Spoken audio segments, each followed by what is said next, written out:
Create unique ornaments that will impress everyone. Prepare a few baubles from last year, preferably in one color.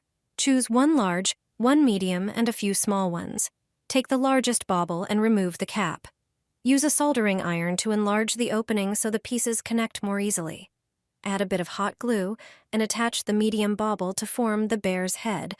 Now make a small hole in the bottom of the large bauble. Insert a small bauble. This will be one leg. Make the same hole on the other side and insert another small bauble.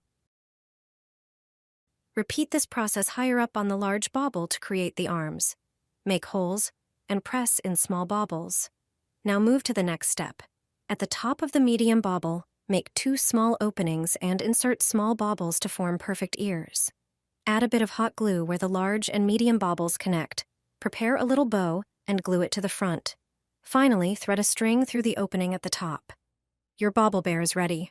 It's an easy way to make something special and truly unique. It looks adorable on the Christmas tree and will certainly impress anyone who sees it.